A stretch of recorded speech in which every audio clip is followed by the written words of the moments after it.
Assalamualaikum warahmatullahi wabarakatuh. Waalaikumsalam warahmatullahi wabarakatuh. Bismillah, walhamdulillah, salatu wassalamu ala sayyidil anbiya'i wal mursalin wa ala alihi wa mawalah. Qala Allahu ta'ala fil Qur'anil Karim, wa ma ubarri'u nafsi innan nafsa la ammaratum bisu illa ma rahima rabbi inna rabbi ghafurur rahim. Amma ba'du. Kepada muslimin muslimat, kepada Jamiah Waqiah, segenap aktivis yang hadir, yang saya banggakan. Pada kesempatan ini saya menyampaikan puja, puji, syukur dan sholawat kepada Nabi, persis seperti muqaddimah yang tadi saya sampaikan. Saudara-saudara, pada malam ini adalah malam Ahad, malam Minggu, yang tadi siang kita telah memasuki bulan Rajab, di mana Jamiah Waqiah menetapkan bulan Rajab, bulan Sya'ban dan Ramadan sebagai bulan-bulan yang istimewa, sehingga bulan itulah ditetapkan sebagai bulan suluk kubro. Jadi 3 bulan ke depan kita akan melakukan suatu aktivitas suluk kubro. Sekali lagi, bulan ini, hari Sabtu ini, itu hari dimana tanggal 1 Rajab telah kita masuki. Rajab, habis Rajab, Sya'ban, habis Sya'ban, Ramadan. Ini bulan-bulan yang teramat istimewa. Bagi siapa? Bagi orang-orang yang beriman. Sekali lagi, 3 bulan berturut-turut tadi adalah bulan yang teramat istimewa. Tapi bagi versinya orang yang beriman. Bagi yang tidak beriman, mereka tidak bisa menengarai bahwa bulan Rajab, bulan Sya'ban, bulan Ramadan adalah bulan yang penuh dengan peluang, yang harapan besar kita itu akan bisa kita capai di bulan-bulan itu. Makanya yang dipanggil untuk memanfaatkan sebaik mungkin bulan Ramadan, bulan puncak dari 3 bulan ini hanya orang yang beriman. Nggak beriman nggak akan tahu loh itu. Oke ya, kita kupas siapa itu sebenarnya orang-orang yang beriman, yang mampu menengarai bahwa bulan Rajab, bulan Sya'ban, bulan Ramadan sebagai peluang emas mereka. Siapa itu orang beriman? Ya, kita kupas ya. Setelah kita kupas siapa sebenarnya orang yang beriman, lalu kita cocokkan diri kita itu termasuk orang beriman atau tidak. Kita itu termasuk orang yang dipanggil Allah untuk memanfaatkan bulan Ramadan sebagai bulan pengupgradean jiwa kita. Jangan-jangan kita tidak termasuk orang yang beriman, sehingga kita pura-pura tahu tentang Ramadan, kita puasa, hasilnya apa? Hanya haus, hanya kesan dirimu puasa gitu saja, hanya kesan, tapi nilainya tidak akan menemukan Anda sebagai seorang manusia yang sudah terjaga fitrahnya. Enggak. Hasilnya apa? 3 bulan berturut-turut kita manfaatkan momen yang teramat istimewa ini, kita akan menjadi orang yang bertakwa. Pertama kali kita orang beriman dulu, memanfaatkan bulan-bulan suci ini, hasilnya pasti nanti takwa. Setelah takwa apa? Wa may yaj'allahu mahraja. Derita semua manusia akan dikeluarkan oleh Allah, dicabut oleh Allah. Wa may yattaqillaha wa yu'allimkumullah, itu Al-Qur'an. Anda dikasih anugerah ilmu laduni, kesulitan dunia akhirat Anda dihapuskan oleh Allah, Anda dikasih ilmu laduni. Inna akramakum indallahi atqakum. Keramat itu hanya dimiliki oleh orang-orang yang bertakwa. 1 Syawal Anda sudah keramat, sudah pasti. Ini Al-Quran. Kalau hadis ada dhaif, ada mutawatir, ada hadis palsu. Ini Al-Quran sudah pasti benarnya. Amal ibadahmu diterima oleh Allah asal bertakwa. Karena hanya orang takwalah yang amal ibadahnya diterima oleh Allah. Itu Al-Quran. Hasil dari tirakat kita bulan Ramadan itu hasilnya seperti itu. Kita persiapkan mulai sekarang. Sekali lagi, ayo kita belajar siapa sebenarnya orang yang beriman yang dipanggil Allah itu. Siapa sebenarnya orang beriman? Kita pelajari tentang iman dulu. Yang paling dekat dengan istilah iman itu, kalau di compare dengan istilah Indonesia, itu keyakinan. Keyakinan. Ada yang diyakini atau tidak? Ya ada dong. Keyakinan itu pasti ada yang diyakini. Yang diyakini itu loh pengetahuan. Anda harus tahu dulu. Harus nyari-nyari jawaban dulu dari pertanyaan mengapa Anda diciptakan.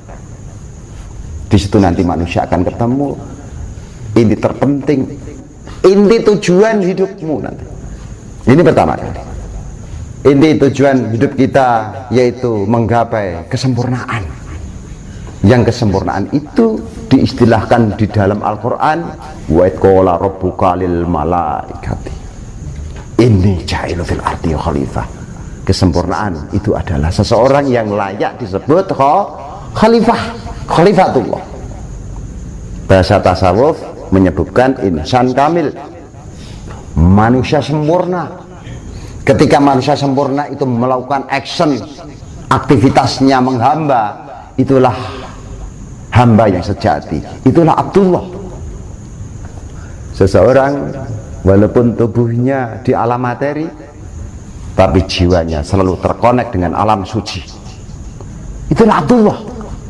Manusia kan ada sisi materi, ada sisi rohani. Walaupun materinya di bumi, tapi rohaninya selalu terkonek kepada Sang Pencipta.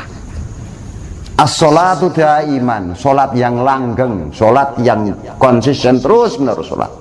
Walaupun dia sedang di pasar, walaupun dia sedang menjaga toko, hatinya terkonek kepada Allah. Ini manusia-manusia karomah ini. Loh, kok dia? Kalau perlu sebelum sampai puncak itu sudah keramat itu. Manusia mampu menerbangkan kualitas dirinya setinggi itu. Terbang, saya memakai istilah terbang karena untuk sampai kepada versi terbaik manusia, yang bersangkutan itu harus memiliki 2 modal, 2 sayap. Kalau burung kan sebelah kiri dan kanan sayapnya ya. Tapi lain lagi di sini kata-kata metafor tentang sayap ini. Sayapnya manusia bisa terbang setinggi itu rohaninya. Ada 2 hal. Satu adalah ilmu, keduanya adalah amal.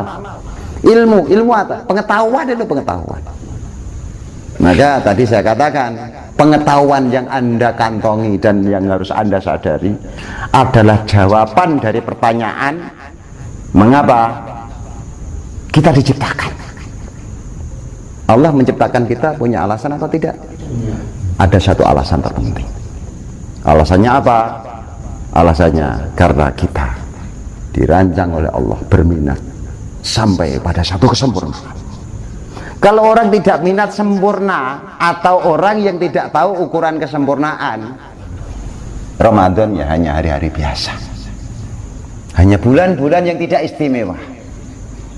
Kalau dia melakukan puasa, melakukan layaknya orang-orang yang beraktivitas di dalam bulan suci Ramadan itu, dasarnya ya karena sosial itu saja. Umumnya orang puasa dia ikut puasa, umumnya orang taraweh dia ikut, hanya itu saja yang menjadi dasar perbuatannya. Tapi lain lagi bagi orang beriman, dia memiliki satu landasan kuat bahwa dirinya ingin mengupgrade dirinya menuju pada satu versi yang paling sempurna. Itu manusia, bahagia dia, di dunianya maupun di akhiratnya. Betapa hebatnya manusia ketika sampai pada satu kesempurnaannya. Sering-sering saya katakan, kalau hanya ingin memenuhi kemakmuran di dunianya, ikhtiarnya seorang manusia itu hanya berkehendak jadi. Kehendak hatinya dituruti sama Sang Pencipta, kehendak hatinya nilainya adalah doa dan pasti diijabahi oleh Allah. Kehendak hatinya itu loh, khatar al qalbal basari idnama amruhu idza arada syai'an ayyakula lahu kun fayakun. Di dalam dirinya sudah mulai aktif daya kunnya, daya kun yang dianugerahkan Allah lalu diselipkan pada manusia. Kita semua punya, walau bentuknya masih dalam wujud potensi. Tinggal satu langkah lagi agar potensi itu menjadi realisasi. Untuk merealisasikan ini dalam 1 tahun ada 3 bulan yang teramat istimewa untuk mengaktualkan potensi yang sekarang ada pada jiwamu menjadi terrealisasi. Bulan apakah itu? 1 bulan Rajab, bulan Sya'ban, yang puncaknya nanti adalah bulan Ramadan. Anda berupaya keras dengan ilmu yang Anda pahami, dengan disiplin ilmu tertentu, Anda lakukan itu, ilmu itu, maka Anda akan sampai pada satu kemenangan besar yang akan kita terima di bulan Syawal, 1 Syawal. Kemenangan besar. Karena di dalam bulan suci Ramadan yang diawali dari bulan Rajab ini ada satu pertempuran besar, perang jihad melawan hawa nafsu, jihadul akbar. Dikatakan jihadul akbar, Anda menang berperang melawan hawa nafsumu ya di bulan Rajab ini, yang nanti selama 3 bulan akan Anda raih. Kejayaan Anda abadi besar. Perangnya berapa lama tadi? 3 bulan. Kejayaannya berapa lama? Abadi. Keberuntungan besar atau enggak ini? Keberuntungan besar. Rasulullah mengistilahkan jihadul akbar karena ini akan berefek di alam keabadianmu. 40 juta tahun dengan abadi itu lebih lama mana? Lebih lama abadi, karena 40 juta tahun itu ada akhirnya, abadi tidak ada akhirnya. Begitu juga sebaliknya bagi orang yang tidak tahu tentang hal ini. Bagi orang-orang yang belum muncul pertanyaan di dalam sanubarinya, pertanyaan mengapa dia diciptakan, dia tidak muncul pertanyaan itu, dia akan melahirkan jawaban atau tidak? Tidak. Dia tidak akan pernah mengetahui mengapa dia diciptakan. Hidupnya berjalan bagaikan jalan tanpa arah. Itulah orang yang tidak beriman. Orang-orang seperti ini tidak dipanggil oleh Allah untuk memanfaatkan Ramadan sebagai bulan pengupgradean jiwanya. Enggak paham dia. Orang tidak beriman itu enggak paham.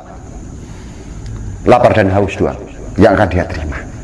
Dia tidak pernah mengerti ketika jiwa manusia tidak dimanage secara baik. Jiwa manusia gejolaknya itu adalah liar, tanpa arah. Jiwa dia liar itu hasil dari penyerahan jiwa manusia kepada Tuhannya setan, sehingga liar. Saya katakan, seseorang yang tidak beriman menempatkan setan sebagai Tuhannya, karena apa yang diperintah setan diikuti, apa yang dilarang setan dia hindari. Maksiat diperintah setan dia ikuti, taat kepada Allah dilarang setan, dia tidak mau taat kepada Allah. Kalau toh dia terpaksa harus taat, ya taat sisi luar saja, bukan taat sisi batin.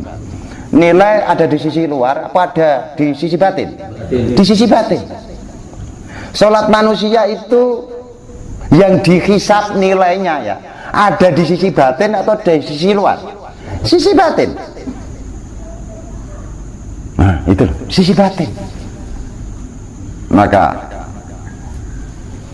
bulan Rajab, bulan Sya'ban, bulan Ramadan itu ada mengupgrade diri kita dari dimensi batin kita. Mengapa kok diciptakan? Jam'iyah Waqiah membantu menjawab pertanyaan ini kepada umat masyarakat, bahwa dirimu ciptakan agar dirimu berupaya keras, berjuang keras. Perjuangan keras ini kalau di surat Al-Baqarah sampai digambarkan Anda harus berdarah-darah untuk melahirkan prestasi rohani yang namanya Khalifatullah. Jam'iyah Waqiah menggarap serius akan hal ini, sehingga dibentuklah suatu badan pengawas suluk atau BPS. Karena untuk mengupgrade diri itu harus melalui proses suluk, tidak bisa melalui proses membaca buku, menambah keilmuan doang, nggak bisa itu. Tadi saya sebutkan modalnya kita dua, ilmu dan amal. Ilmu Anda serap, berarti ibarat ilmu itu adalah sayap sebelah, tanpa engkau amalkan bisa terbang atau enggak? Anda akan bisa bayangkan bagaimana burung dengan satu sayapnya terbang, mungkin itu nggak mungkin, hai. Begitu juga ketika orang dengan tirakat, prihatin, puasanya luar biasa sampai pertapa, miskin ilmu, nggak mungkin akan sampai pada satu pengupgradean diri, enggak. Kedua-duanya tadi saya gambarkan bagaikan kedua sayap bagi seorang burung untuk menerbangkan dirinya. Kita harus jihad melawan hawa nafsu. Kita harus perang melawan juragannya hawa nafsu. Siapa itu? Setan. Kalau memang sepakat kita perlu berjalan menuju satu tujuan besar, yaitu kesempurnaan kita, maka langkah awalnya perang setan. Kalau ingin bertarung melawan setan, kita harus memiliki senjata. Senjatanya ada 3. 1, kenalilah istilah musyarakah. Keduanya, kenalilah istilah muraqabah. Dan ketiga, kenalilah istilah muhasabah. Kita kupas tentang 3 istilah ini. Mestinya ini Anda lakukan tadi pagi, musyarakah. Tadi siang kan tanggal 1 Rajab toh. Mestinya tadi habis subuh Anda sudah melakukan ini mestinya untuk perang melawan setan. Tapi tidak apa-apa, daripada tidak melakukan sama sekali, kita terlambat 1 hari tidak apa-apa. Jadi teknisnya sikap kita untuk melawan setan itu diawali dari pagi, habis subuh kita musyarakah, mensyaratkan diri atau bersumpah tidak mau sekali-kalinya kita taat kepada setan. Apa yang diperintahkan setan kita tentang, maksiat kita tentang.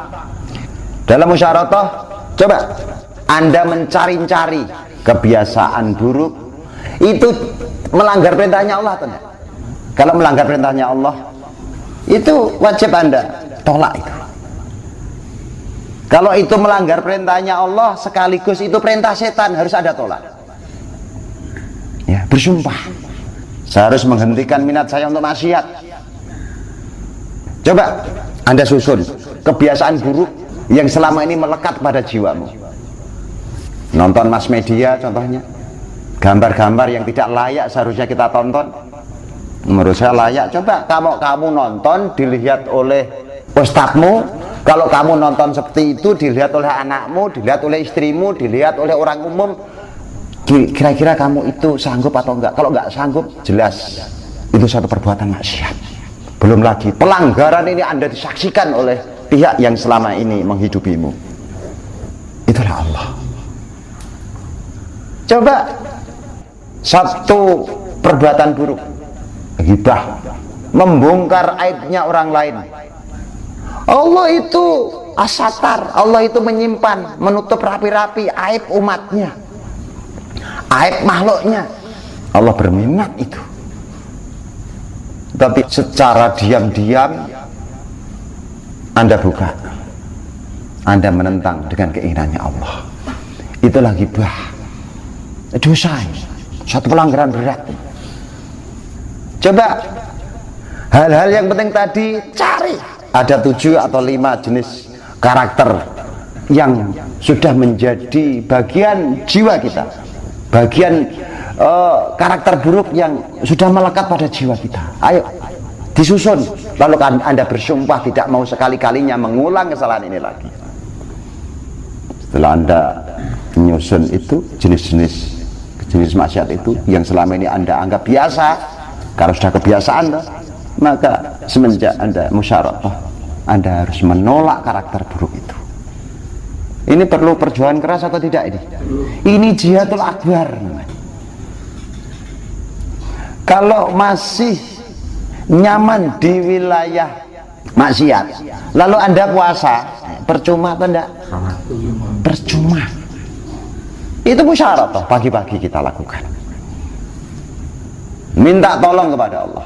Ya Allah, ya Allah, hari ini yang biasanya saya melekat diri saya dengan perintah setan, ya Allah, untuk hari ini saya pengen melekatkan jiwaku kepada perintah-Mu, ya Allah. Aku minta bantuan. Ya Allah, sumpah saya ini berlaku 1 hari 1 malam, ya Allah, sampai nanti aku tertidur, sampai nanti tertidurku adalah istirahat, karena rentang selama tidak tidur itu saya harus konsentrasi yang tinggi, saya perlu istirahat, ya Allah. Dari bangun tidur sampai sebelum tidur, itulah pemberlakuan sumpah. Dan waspada, di dalam sumpah itu diistilahkan muraqabah. Kita harus mengenal istilah musyarakah, lalu mengenal juga istilah muraqabah. Setelah muraqabah, kita bertarung melawan suatu kebiasaan buruk. Hasil pertarungan kita melawan kecenderungan buruk diri kita, lalu kita evaluasi. Kegiatan mengevaluasi itulah yang kita sebut dengan muhasabah. Kalau toh hasilnya muhasabah atau susunan kebiasaan buruk itu berhasil, Anda tolak, Anda selamat dari kebiasaan buruk itu. Artinya dalam evaluasi hasilnya gemilang, Anda bersyukur kepada Allah. Pertarungan Anda telah terbukti kemenangannya. Tapi ketika Anda lengah sehingga musuhmu menjegal dirimu, tahu-tahu dirimu melakukan salah satu maksiat itu, karena kurangnya kewaspadaan, hasil evaluasinya Anda kalah pada hari itu, kalah melawan dirimu sendiri, kalah melawan kecenderungan burukmu itu sendiri. Kalau memang hasilnya buruk, Anda bertobat kepada Allah, Anda mohon ampun kepada Allah, lalu Anda tetap istiqomah untuk bergolak lagi melawan setan untuk hari berikutnya. Setelah itu Anda istirahat, subuh bangun, pagi-pagi kita musyarakah lagi. Kita sudah mendapatkan satu ilmu. Kemarin kelemahan saya di salah satu jenis yang menyebabkan kita kalah, maka kita harus lebih konsentrasi di kelemahan kita pada hari setelah itu. Terus Anda lakukan, terus musyarakah, muraqabah, muhasabah. Hari berikutnya ya musyarakah, muraqabah, muhasabah. Terus sampai kapan? Sampai akhir, tanggal akhir bulan Ramadan. Kalau kegiatan ini Anda lakukan pada tahun ini, di mana kegiatan ini belum pernah Anda lakukan pada tahun-tahun yang lalu, saya tanya kepada kalian, kira-kira kualitas jiwamu dengan tahun kemarin dibandingkan tahun ini lebih bagus mana? Ya, karena pada tahun ini Anda baru mendapatkan satu keilmuan tentang ini. Sudah pasti bagus ini karena Anda telah melakukan satu pergolakan melawan setan yang jelas-jelas menjadi musuhmu. Selamat berjuang untuk menggapai kesempurnaanmu. Saya tunggu satu saat Anda menjadi manusia yang brilian. Sudah pasti, lebih dari sekedar brilian. Karena manusia sempurna itulah manusia yang brilian. Manusia yang sudah dibersihkan dari urusan kesulitan dunia, sudah bersih. Kita garap serius. Kita harus bergolak melawan musuhmu yang selama ini mentelikung dirimu, memasung dirimu, bahkan menghinakanmu, menempatkan kamu sebagai budaknya.